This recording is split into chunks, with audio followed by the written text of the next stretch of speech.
Welcome to the Peep Show podcast. Your glance at sex and social justice. With Jesse and PJ Sage. Welcome to another episode of the Peep Show podcast. For this week's news segment, we have an update on the project Bishop, Penny Trait, and I began discussing in our motherhood episode last May. After that, we interviewed Juniper Fitzgerald, author of the first children's book to feature a sex-working mother, How Mamas Love Their Babies. We discussed parenting, feminism, sex work, and more with her. As a reminder, we do have a Patreon and we would appreciate your support. It costs around $100 a month just to pay for the various subscription services we use to make and host this podcast.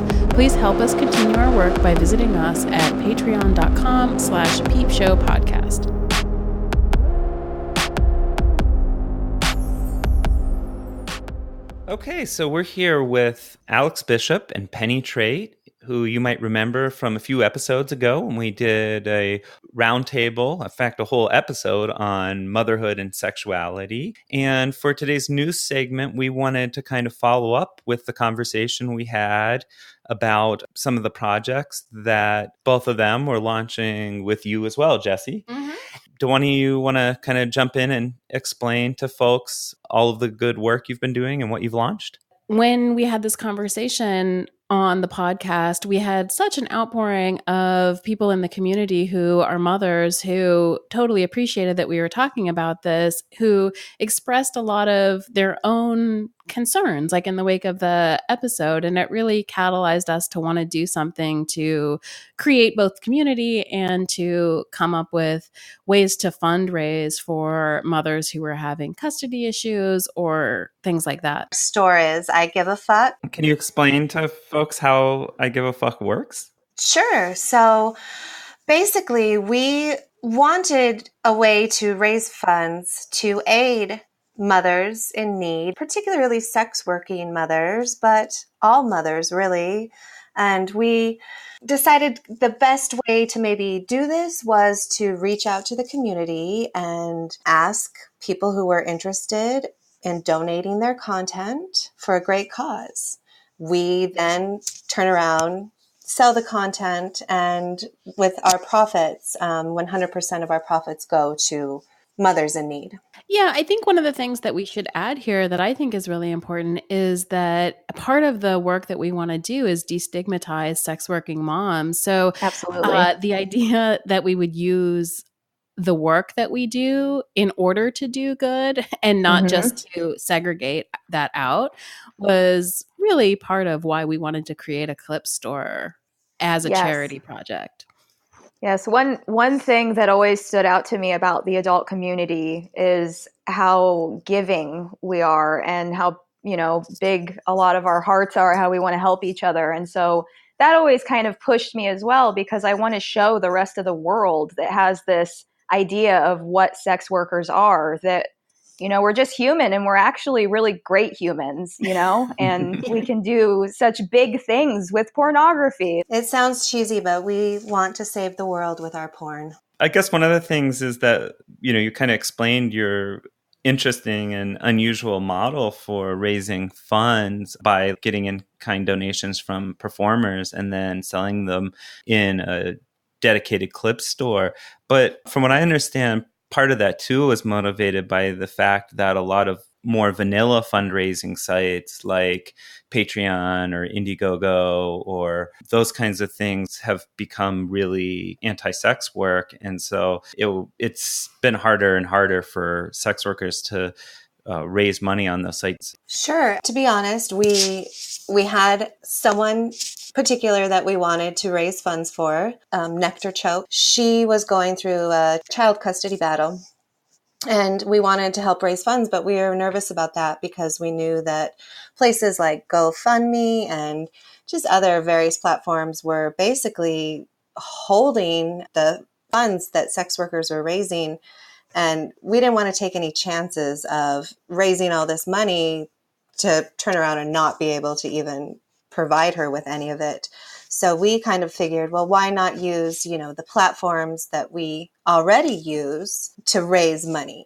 Yeah, so we should say that we have a clip store on ManyVids, and we also have one on amateur porn. And we got enough donations that we were able to actually have a payout for our campaign. It's amazing. We were able to actually, give Nectar Choke a little bit of money to help aid her attorney fees. And it's really going great so far. We are very grateful.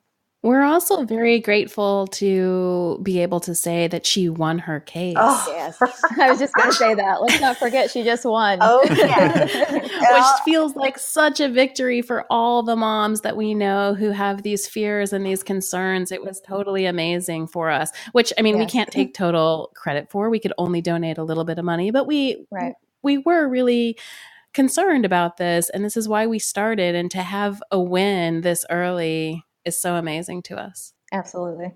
Yeah, and I mean, she has custody of her child back, which is, really, really kind of seems to be central to the mission of what you guys are doing is help moms in need, and also just emphasize that sex working mamas can be good mamas and deserving mamas. Right. That's what's so great about Nectar Choke. We also call her Bella. What's so great about her case is that yes, the judge ruled in her favor, but also almost in the favor of the fact that, yes, there's nothing wrong with what she's doing. It does not affect her ability to be a good parent. So it's a huge win. I mean, we feel great about it. I have goosebumps just thinking about it right now, actually. Do you want to give a shout out to all of the folks who supported the project? Well, so far we have Rona, Mistress Eva, Talia Tate, Tabitha Angel, Ellie Boulder, Vanya Vixen, myself, Jessie, Penny, and Nectar Choke. Yeah, that's so awesome. We're building this store. We have 10 people in it now, and we have other inquiries coming in. And I think we should also say that we love all of the support that we've gotten. We don't have any expectations that the people that donate are mothers. We don't have any expectations that they have a particular style or a particular look. We want everybody that believes that moms should have rights and sex workers should have rights to donate. We love it, and we love the variety, and we also don't expect anything to be exclusive. The clips that all of the three of us uploaded, we also have on our own clip stores, and we anticipate that everyone else does as well. We really, really do love variety, and we're looking for more of it. We welcome trans performers. We even have boy-girl content. So, I mean, we would even welcome just male performers to donate. Oh, yeah. And it's important to mention that we're also here for the performers. You know, while we haven't raised much yet, we, plan on being able to assist more. And for now, our assistance is in the form of promoting whatever they need help with. So along with that, another idea that we kind of formed recently was offering our services to coach performers willing to donate a video to us.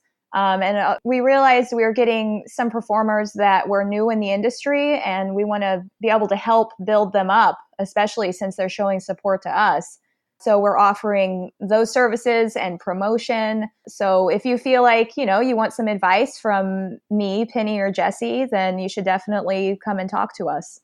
So is there anything else that we should talk about real quick before we wrap this up? Yeah, I do want to say that up until this point, this has been the project of Alex and Penny and I, and kind of our brainchild. But we are bringing on Bella, and we're super excited to announce that she's going to come work with us on this project as well. She was the first person we did a campaign for, and we're super excited that everything worked out for her. And so as somebody who's been through the legal processes that we're concerned with as our group, we think she's a great addition. Yeah, she's really excited to join us and to be able to share her experience with other women going through this and show them that sometimes there absolutely is a light at the end of the tunnel. And also, we all do online work, and we're all geographically dispersed, but we do have plans to all get together and do an event. So, Alex, why don't you tell us a little bit about that? All right. Well, we kind of decided recently that it would be a great idea to show up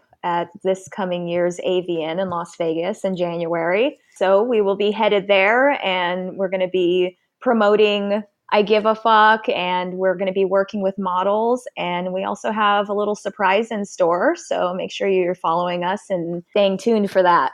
So where can people find your stores, and also if they're interested in contacting you? You can follow us on Twitter at Sex Worker Mamas.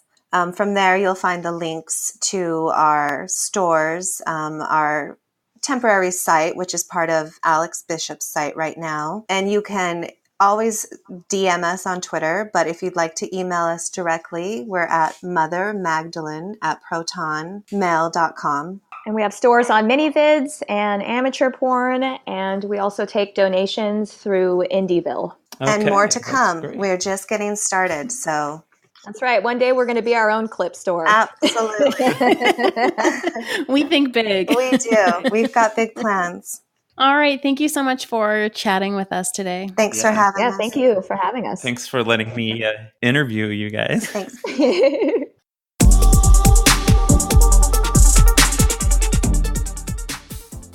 Juniper Fitzgerald is a mother, writer, and academic. Her work has appeared in Tits and Sass, Pacific Standard, Broadly, Jezebel, BuzzFeed, Yahoo News, Seafoam Magazine, and Mother Magazine. With illustrator Elise Peterson, she wrote the first children's book to depict a sex-working mama, How Mamas Love Their Babies, out by the Feminist Press. She has a piece in the forthcoming collection, Red Umbrella Babies, and is currently working on an auto theory called Whore Mother Feminist. She also gets kicked off Twitter on a regular basis.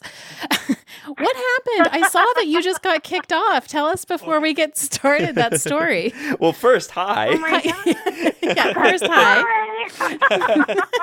Thanks for joining us. Yeah, thank you for having me. I feel really privileged. Yeah, so I just got kicked off of Twitter for tweeting that Black trans sex workers were influential in the queer rights movement. What? So who kicked you off Twitter for that? Like, I know, right? One would think this is not a controversial tweet or statement. No, However, Marsha P. Johnson. Right. I mean, this is our history. I am a queer woman. I should probably mention that I identify as white and cis, so I feel like it's my responsibility to acknowledge the history, my history, or her story. And there's a group of trans exclusionary and sex worker exclusionary radical feminists who really, really hate me. Wow. You got on their radar, huh?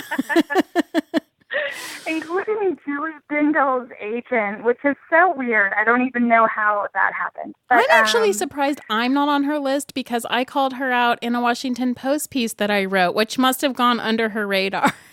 Oh, that's so fantastic. One day you'll get yours. I was like, shit, the Swerfs are going to come after me, but they didn't. And I was like, wow, they must not have noticed it. One day they'll pick at your book, too, when you write a book. So I think there's this really interesting thing happening where quote-unquote respectable feminists are aligning themselves with these very, honestly, alt-right movements and alt-right tactics. Definitely tactics. For silencing people. And it's really concerning to me as a person who has identified as a feminist since I was like 9. Right. Yeah, I mean, we talked recently with a trans woman who had similar experiences on dating sites where these kind of conservative, anti-trans people were consistently reporting trans people just for being on the site. Right, as trans a way, women. not because she actually was doing anything wrong, but because that was a way to bully them off the site and censor her and other trans people. And, they use those reporting mechanisms basically in order to erase the existence of trans people. And, it sounds like it's a very similar sort of tactic. If you don't like somebody, you just use the mechanisms of these sites, which themselves don't really have good politics designed into them, right? In order to just erase those people, which is really authoritarian. And yeah, absolutely. And I think that the air quotes feminist objection to trans women and trans people is very much connected to their objection to the sex industry. I mean, right. All of this is rooted in a very conservative idea about what it means to be a woman, what femininity means. I mean, it's all connected. Right. So I think and those are coming out of a very essentialist position. Oh, absolutely. I mean, the essentialist idea is that all women, and women are defined by their genitals, right. ostensibly. All women experience patriarchy in the same way, and therefore we should all be, joined by this kind of mutual experience with oppression. But that seems antiquated, right? I mean, that seems so antiquated to me as we listen to the voices of other marginalized people. And one thing that I've always found really peculiar is that if gender is about proximity to violence, which is what a lot of radical feminists say, and I'm on board with that. I'm on board with that statement.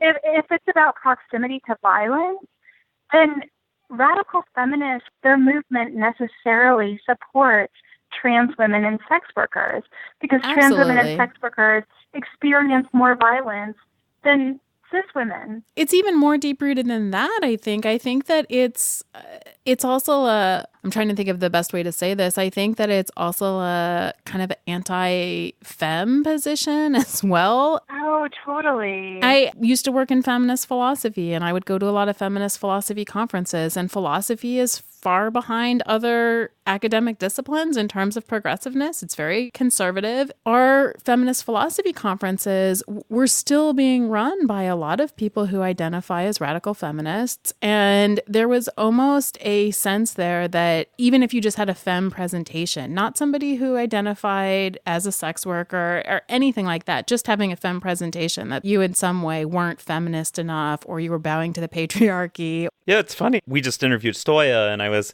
preparing for that, listening to some old podcast interviews she had done for other shows. And on one of them, she was talking about coming out to her mom. And her mom was like very much an active second wave feminist, and how her mom really didn't take issue as much with the fact that she was doing sex work, and more she took issue with the fact that in doing straight conventional porn, she was presenting herself in like this very conventionally feminine way. And that was the thing that her mom actually found most distasteful or struggled with the most, which I thought was like telling and surprising. That's so fascinating. Yeah. I think for a lot of second wave feminists, that was viewed as a trap. It was viewed as like an imperative or like a way you had to be. Do you know Serrano's work? She wrote Whipping Girl. I've heard of that. Tell me a little bit more about it, though. Okay, so her book is fantastic. She talks about how femininity has become this scapegoat, and like what if we actually embraced femininity as like a powerful force? Right. I think about my own child. My child, regardless of the pronouns that they are using, they are very much into princess, pink, all of these traditionally feminine things. And I look at my child and I just say, all of these things are really powerful. Yeah. Whereas I see a lot of parents, so-called feminist parents who are like, oh God, my kid is into princess culture. It's horrible. It's like, well, what if we rewrite that narrative? Right. What if the narrative is that princesses are incredibly powerful and they own their own sexuality. I mean, I wouldn't say that to a 4-year-old, but But there's a way of getting at that that's not stated like that. That's stated in a way that a 4-year-old can take it up. It seems like in contemporary culture, the way that we understand liberation is the closer we are to masculinity. Right. And I am so not sold on that idea, because masculinity has given us mass shootings. Right. Masculinity has, given us all of these toxic things. Why do we want to be more like that? Like, what if we embrace the feminine? And what if the feminine is genderless? Literally. Right. Like, what if the feminine is genderless and we just all accept this feminine energy into our lives? Right. And I mean, that's kind of the irony and the problem with like the subset of feminists that, would define gender as proximity to violence, because I think in particular, they're talking about, whether you're the subject of violence or the object of violence, right? Like, but still, I mean, it's defining femininity in wholly negative terms. And it seems like while there's some reality in that, we should talk about gender as being connected to power. Ironically, that kind of goes back to what Beauvoir was trying to get away from, right? Right, yeah. That kind of that certain subset of feminists is falling back into just like a purely negative definition of femininity. And yeah, I would much rather like figure out a way that we could allow all children to engage with femininity in a way that wasn't like defined as purely negative. I think that would be healthy. Negative insofar as it's entraps you or is dangerous to you or is inferior to exactly. That's what I mean by negative. Defining it in that way in negative terms. I think is defining it in negative terms. But which is really funny, because our 12-year-old was talking to us today, and I think this is an example of what you were talking about. All of a sudden, he was like, "Hey, I noticed that I do this thing where when I'm talking about other kids in my class, I'll say that kid when I'm talking about a boy, and I'll say that girl when I'm talking about a girl." And he's like, "Oh, wow." Yeah. And he said, "Why do I do that? Is that weird?" And I knew that he thought it was weird, but he didn't have a way of like theorizing what's going on there.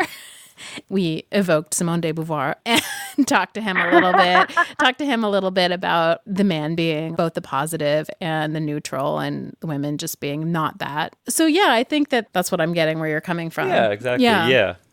That was also really observant for a 12-year-old. That your kid was so self-reflexive. I mean, I think that self-reflection is a huge part of all of this. Yeah. Like, how can we reflect on our own privileges and like how those privileges are at the expense of other people.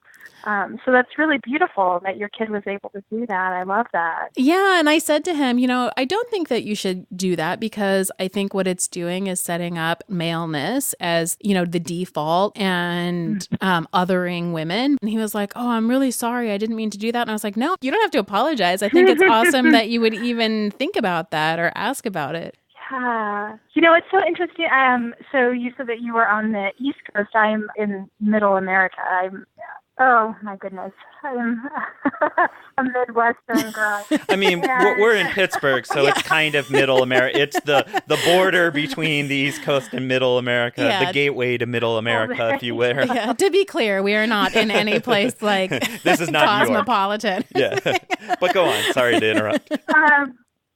But my child, so right now she is using she, her, hers pronouns. And when she was younger, she was going to this daycare, and he, at this particular moment, asked to use he, him, his pronouns. And so I took him to his daycare and told his daycare teacher that he's using these pronouns now.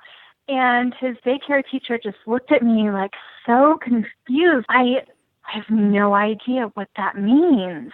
And, wow. I thought to myself, like, oh, my God, a fucking 3-year-old understands what this means. How can you not? How can you not?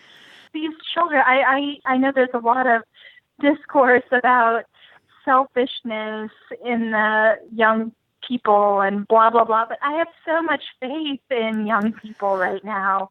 I do too. I have to say, so our oldest one is trans, and when he came out and changed name and changed pronouns, we talked to the middle one who was 4 years younger at the time. We asked him, like, how are you doing with this? Is this okay? Not okay, like, is it okay with you? But like, how are you feeling about this change? Mm-hmm. And because all of the adults around us were kind of freaking out, you know? I said, are you comfortable using the new name and the new pronouns? And he was like, yeah, I'm just going to call him what he wants to be called. And he looked at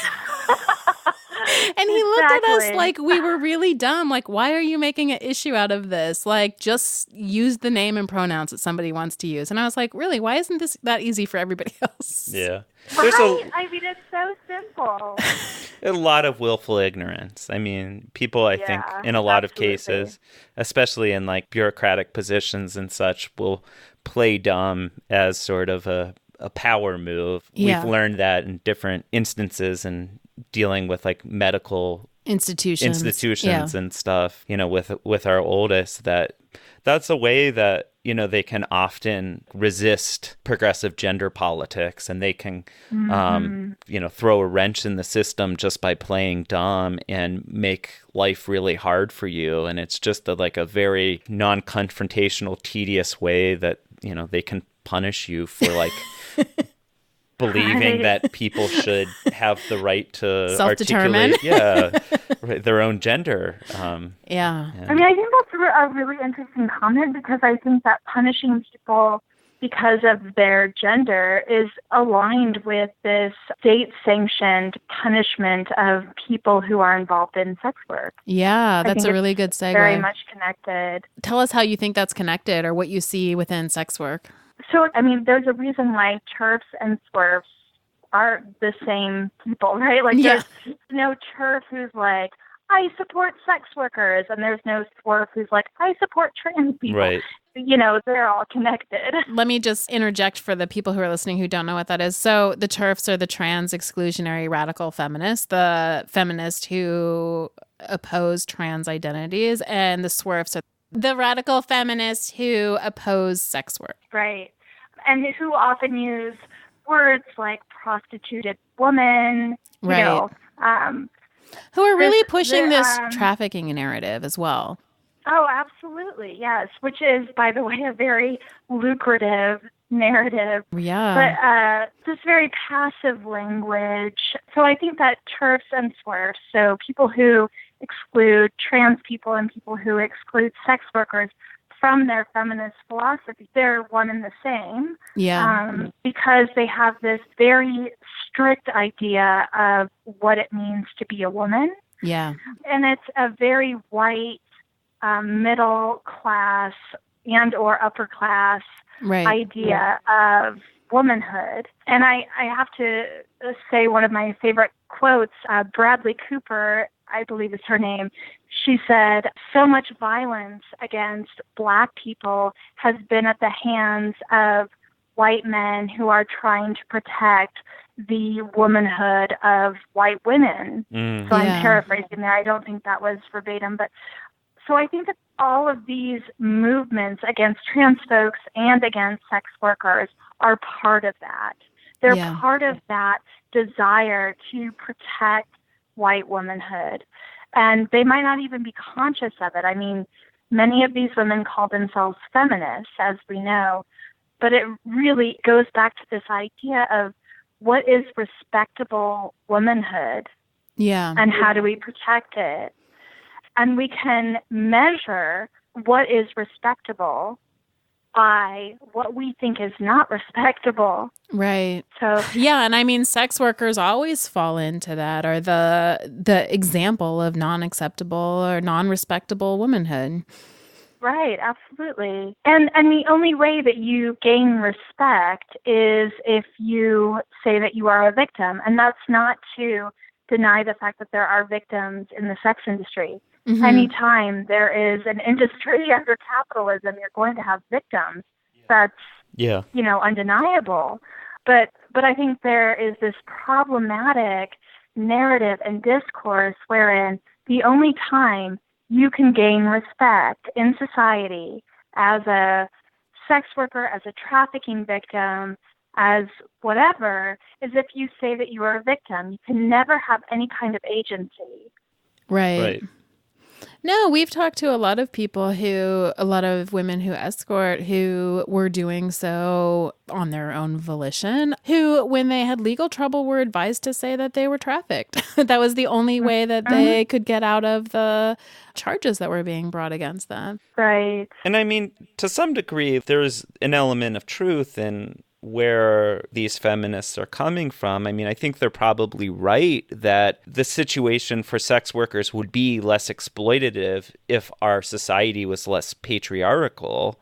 But I don't think they imagine a world in which any women would actually choose to do that work if they weren't forced, or where sex work isn't intrinsically abusive. And I think that's kind of the needle to thread. It's like, yeah, I think that there is a lot of things that we can do so that women are taken more seriously, treated more fairly and equally in society, that actually benefit sex workers. And I think has probably helped even the emergence of like a sex workers' rights movement. But at the same time, then a lot of those feminists who have done a significant amount of good in that way have made abortions more accessible, have made restraining orders more accessible, these sorts of things that actually I think have been helpful to sex workers, at the same time just totally deny sex workers agency and tell them that what they experience or believe is fake or delusional or in bad stupid faith and dismiss them. And that's the problem, and kind of comes back to that authoritarian mindset. It's the same reason that SWERFs and TERFs also tend to be pro-police and pro, state intervention. And, I think there is an authoritarianism there of, we're going to tell you what it means to be a woman. We're going to tell you. Also, we can't imagine doing the work that you're doing, so you shouldn't do it either. Right. Right. Which is so strange to imagine that your own preferences should be universalized in any way. Right. Yeah, totally. Like, that doesn't even make any sense to me. There's lots of things I don't want to do. And yet I think that other people might enjoy doing them or might want to do them. And that has nothing to do with me. And I don't understand why everybody doesn't have that attitude. But I also think that there is a conversation about liberation. What does liberation mean? And I think for people who already have money, it's easy to look at sex work and say, like, that's exploitative. That's exploitative labor. And for people who don't come from money, it's like, well, the things that I had to do to get that money may not be liberating, but the money is liberating. Yeah. Like, it's liberating to feed myself. It's liberating to feed my child. And, like, what else do you want me to do? I feel like, what do you want me to do? You want me to starve to death in the name of feminism in order to prove a point? I mean, how is that liberating? Right. Like, God has fucking blessed you that you don't have to do that. You don't have to make that decision. Right. And eradicating the sex industry isn't going to eradicate the fact that people have to make that decision. Right. I think that's really well said. That we actually know this to be true for, like, every other industry. We look at sweatshops and we're like, hey, we should make sure that all of those people in those sweatshops have the most labor rights possible. Right. We're not like, oh, we should just take all of their labor rights away.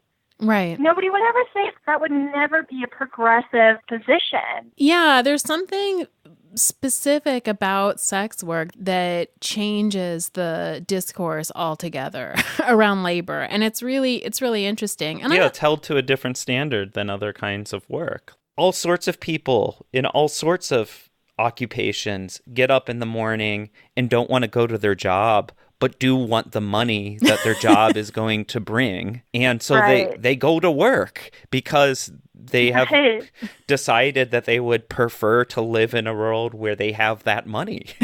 Where they can eat. When they can eat and pay their bills. And pay for their kids, whatever. And that's perfectly normal. And in any other context, we see that not only as acceptable, but we actually like celebrate it as displaying a good work ethic and being sensible and prudent, you know? And yet when it comes to sex, it's considered bad judgment, you know, or sex work to get up in the morning and go to a job that maybe you're not super stoked about because you want to pay your bills. The double standard there is astounding. Yeah. It is. And I think... And it comes back to the sex, right? Right. It comes back to the fact that, you know, some people can't imagine that you can have transactional sex and be okay, you know, at the end of the day. So they don't think that you can. So I think that one of the things that's interesting about the work that you've done is that all of this stigma, I think, has to do with narratives. And this also goes back to the princess thing, right? Like, what sort of stories do we tell about these particular archetypes, or what stories do we tell about these particular sorts of jobs? And I read your children's book and I follow you. And one of the things that I thought was really interesting about what you did is say, like, hey, there are a lot of different types of jobs. This is a type of job. Mm-hmm.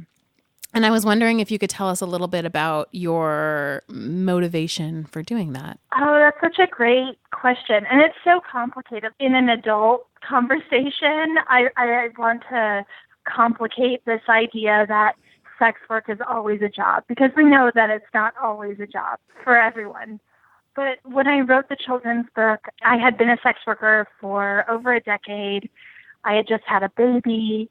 And I was actually a stay-at-home mom for several years. And I was really interested in talking about how society writ large, this thing that we can't even touch, devalues the work of stay-at-home moms in the same way that we devalue sex workers. And of course, it's very different. I mean, the stigma is very different. But I've just been thinking a lot about the labor that femmes engage in and how we as a culture, as a society, assign value to that labor. And so I wanted this children's book to not only be a book that depicts a sex working parent, but a book that talks about feminized labor and how we devalue it. Yeah, all the sorts of jobs that femme people do, which are very care-oriented. And also pushing back against some of the stereotypes.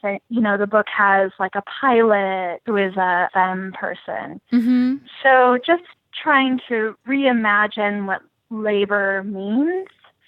Yeah, in some ways, I guess that's really hard for me because in my heart, I'm an anarchist. So I'm not keen on labor in general. But one of my favorite philosophers says that I am a Marxist, so that one day we can all be anarchists. So I kind of have this idea that if we can change culture, if we can change minds about what is valued labor, then we can get to a point where we don't have to have laws. We don't have to have a government. We can live in this kind of harmonious environment. And I know that sounds funny to a lot of people, but I like a little bit of idealism.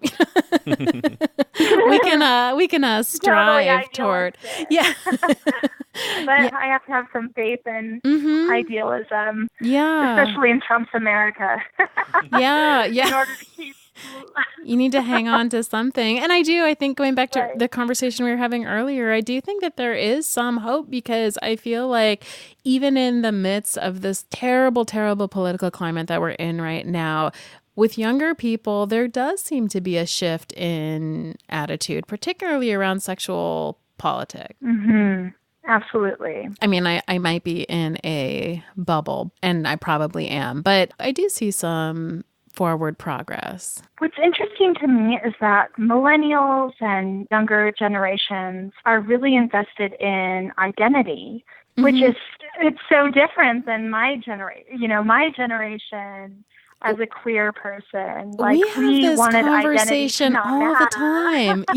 It's amazing that you say that, because it resonates so deeply. It's something, you know, we as parents just talk about constantly, because exactly, I feel there really is a pendulum swing back away from, our generation's resistance to categories and to being... And to essentialism. Yeah. And it was funny because I taught gender studies, and it didn't even occur to me that there was such a huge generational divide in regards to this between myself and my students. And I remember bringing up political lesbianism as if that made sense. And I thought that my class was going to revolt. They were and that's the only time I've ever felt like that. I was like, wow, this hit a chord, because they're so steeped in this sort of inborn identity that they then discover, and it being much, much, much more rigid than how I think about sexuality and identity. Right. But so as an older person, there are times where I'm like, wait, what? But also I'm like, wow, maybe that's what it is. Like maybe, we've fought so long for categories to not matter. And maybe at this point, it's like categories have to matter a lot in order for people to grapple with, how they perpetuate these categories or oppress these categories or whatever, So maybe these categories have to exist first so that they can eventually not exist. It's kind of the same idea of I'm a Marxist so that one day we can all be anarchists. Let's make all of these things matter really, really like a ton. And then we'll get to this place where they don't matter at all. Yeah, I think that's really interesting. And I wonder how it seems to me like that could also have to do with what's most politically strategic. Like you need to have a unified identity in order to fight for rights for that group, and that it needs to be a very central identity in order to want to fight that. Definitely. Yeah. It helps to mobilize a movement. This all resonates with me a lot. Actually, so I had a professor in grad school, Patricia Hill Collins, who's a pretty well-known feminist, for a few classes. And we had this exact conversation like numerous times. I think that earlier feminism that you got in like the 70s, 80s, early 90s was very identity focused. We were talking about this earlier, the idea of like universal womanhood, that there was it was about uniting all women under one umbrella. And then the pendulum kind of moved back with queer theory, really trying to carve out a space for freedom within the category. Sure. And not being policed by other women and say, no, women, we do things this way. You can't be the way you are, right?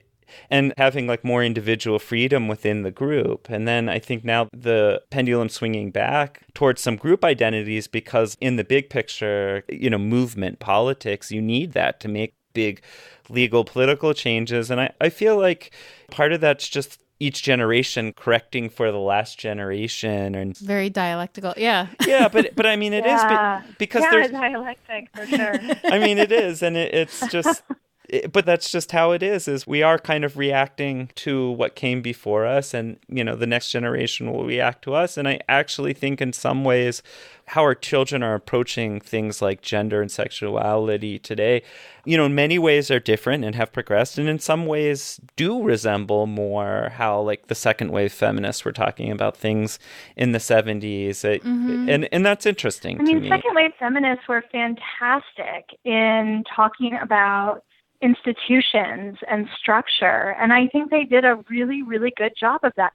And in fact, Andrea Dworkin was, I will use the word prostitute because that's the word that she used for herself. She was a prostitute and had many, many fantastic ideas about the sex industry. What I think the theory lacks, it's actually overwhelmingly structural.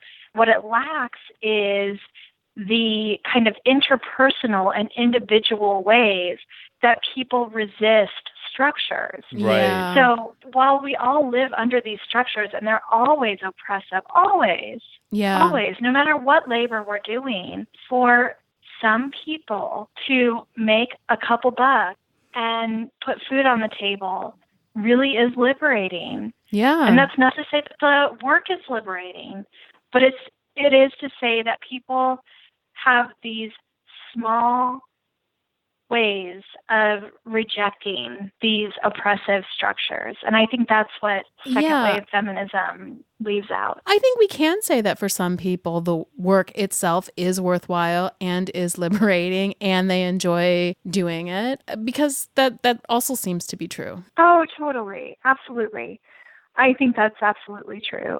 I wouldn't want to deny anybody's experience. I think that there is this, necessary progressive movement towards listening to the most marginalized. Yeah. And I am so down with that. So if we're talking about the most marginalized people in the sex industry, we're talking about people who don't feel liberated by their labor. Mm-hmm. And I have definitely had experiences in the sex industry where I did not feel liberated. I fucking hated it.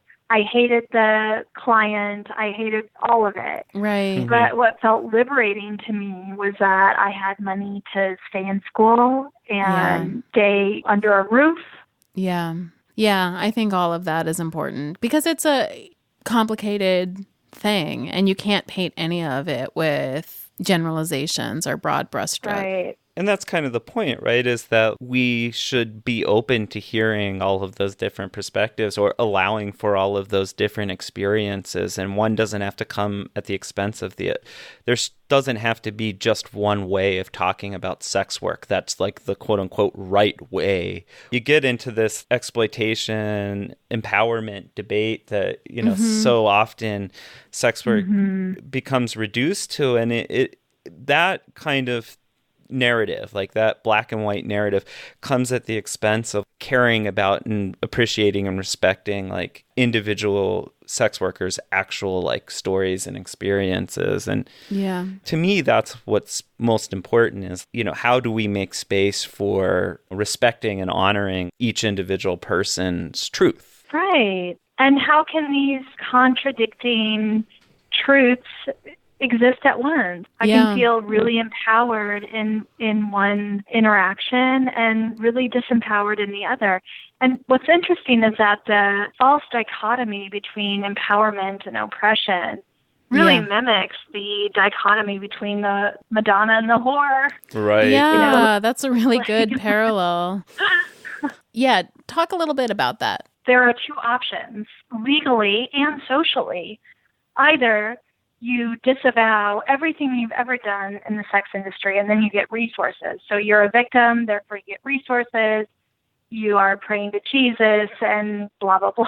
Right. Or you're like, no, fuck that. I'm empowered, but also I was raped once. Like, how do you have that conversation? You know what I'm saying? Like, I can be empowered in this work, but also I can be exploited. And I deserve to be acknowledged as a person who feels empowered and as a person who can be exploited because I am stigmatized and criminalized. Yeah, and because there isn't really ways of talking about that outside of sex work communities themselves. Right. Because I don't think that people outside of sex work communities can have properly grappled with that sort of contradiction in a way where they can actually respond with empathy. Right. Tell me a little bit about your book that you're working on right now, because it seems like I imagine that you're kind of weaving that stuff together in that book. Yeah, so I'm trying to anyway. I have a manuscript under review, and it's tentatively called Motherhood, Feminist, which is really interesting because the acronym for that is Monday, Wednesday, Friday, which are the days that I don't teach. I don't know. I have no idea why that tickles me. That's interesting, though.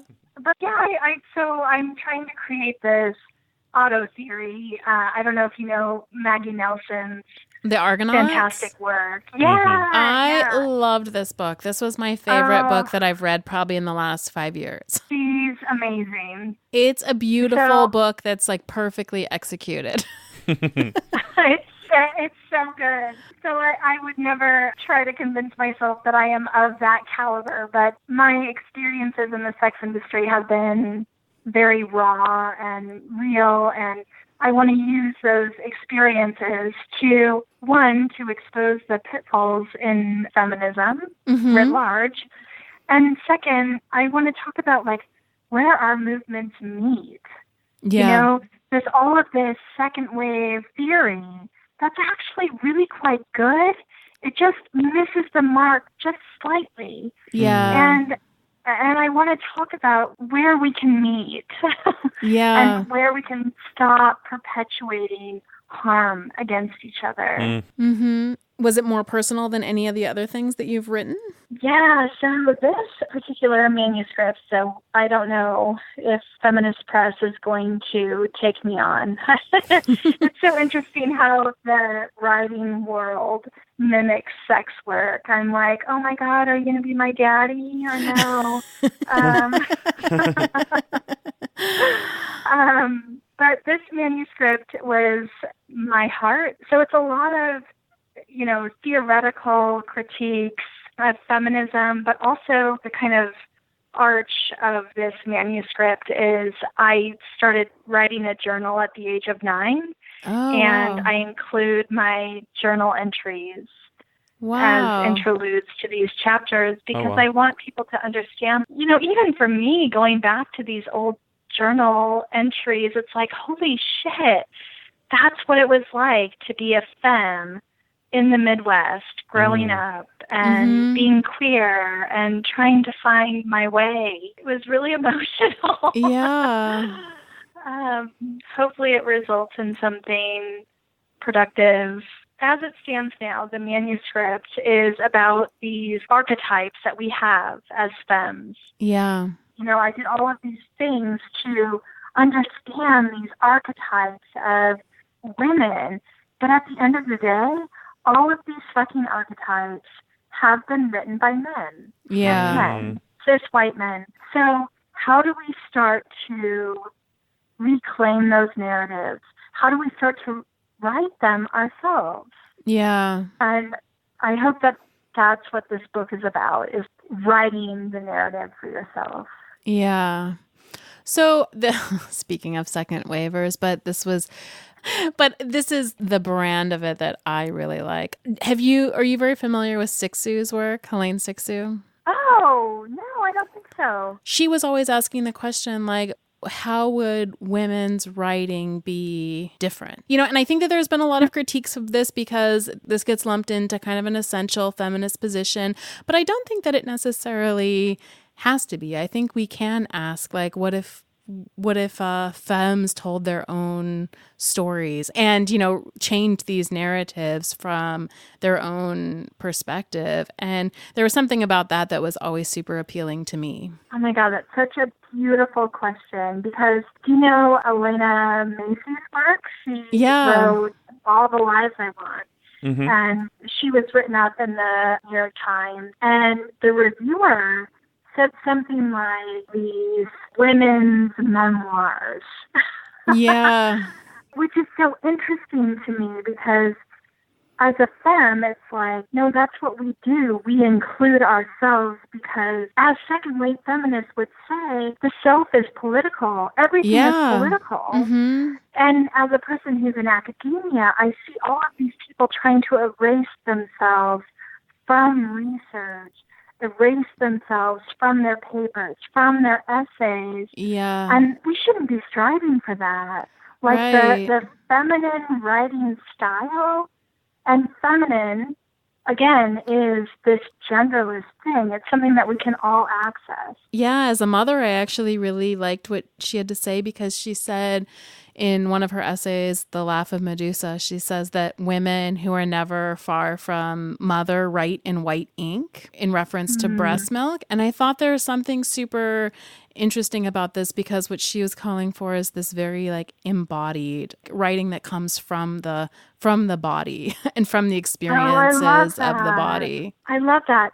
And you know, to like compare that to some of the other second wave feminists who said that motherhood was inherently oppressive. Yeah. It's like, wow, what if we actually embrace motherhood, like genderless motherhood, as something that's about caring Right. And it's about the Right. self, and it's about the body, and it's about other bodies. And what if we value that? Right. And it's about intimacy. Like the Intimacy, collapse right, of boundaries absolutely. between bodies. Yeah, I Yes, mean, it's inherently intimate. Yeah. hearing you two talk about all this, I know as a queer man growing up, I always very much admired things that were traditionally coded feminine behaviors, ways of being, and wished it was more acceptable, or was always frustrated at Or even being accessible. Yeah, that I was refused access to much of that. Growing up, I would always kind of be hanging out with the women as they were chatting in the kitchen in my family, while like the guys were out, playing ball or whatever, and they'd always be like, "You should go out and play," and I'd be like, "No, I'm cool here," like this is where I'm at home, and there's always that kind of pressure. But I think that pertinent to like what all you're saying, I think we can celebrate a lot of these conventionally feminine ways of being, and that they're things that men can take up and experience and appreciate as well if we're willing to celebrate them. And there's something that's really tragic to me about women who are wanting to distance themselves from those very positive aspects of femininity because they have like bought into the notion that femininity is inherently negative or a trap. And I'm like, no, I think... Or inferior. I'm like, yeah. I think that we would benefit if everybody was a little more feminine. Totally. Society was a little more feminine. Exactly. Yeah. The idea of inserting yourself into stories and writing through the body. Like, this has been a pressing question to me. Like, what does that even look like? And what does that mean? Because I think if you are an academic, you're absolutely right. That gets beat out of you. I think that you have to make a real like effort to try to bring that back. But academia is very heavily masculinized. So, right. I mean, academia has a horrible colonialist, imperialist, white supremacist, heteropatriarchal foundation. But I will say that I recently submitted an essay to a journal, and every single reviewer said, "I want to see more of you in this." That was just beautiful for me. Including myself in the narrative of my research has always been a point of contention for me in academia. My advisors, and to have experts be like, no, actually, we're going to need more of that. It's really fantastic. It's so important. I just had the same experience actually with the article that I interviewed you for. I had to write it twice because the first time I submitted it, I didn't even mention myself because that was my impulse. I was like, oh, well, I want to tell other people's stories. And it's so deeply personal. Like sex work and motherhood is so deeply personal to me that it's actually kind of weird that I would be distanced from it. And I think it came across weird because the editor sent it back to me and was like, no, you gotta do this.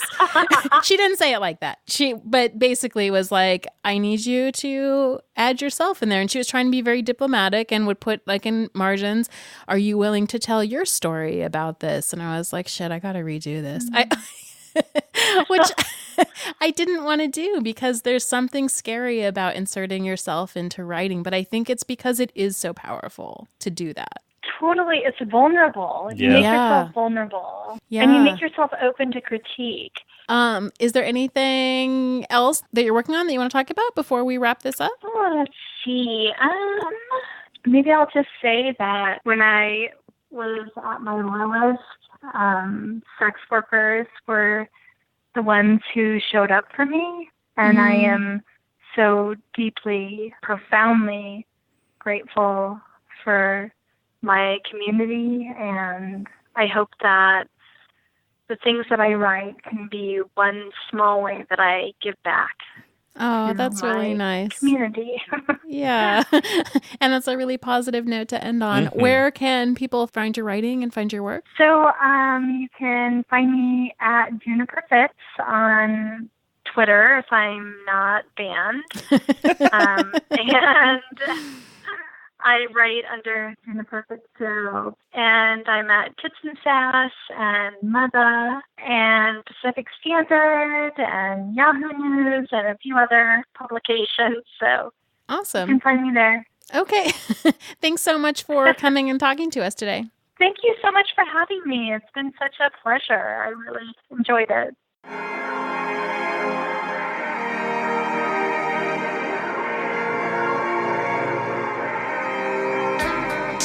Thank you for joining us for yet another episode of the Peep Show podcast. I'm PJ Sage, and you can find me on Twitter at PeachSage. And I'm Jessie Sage, and you can find me on Twitter at sapiotextual or at jessiesage.com.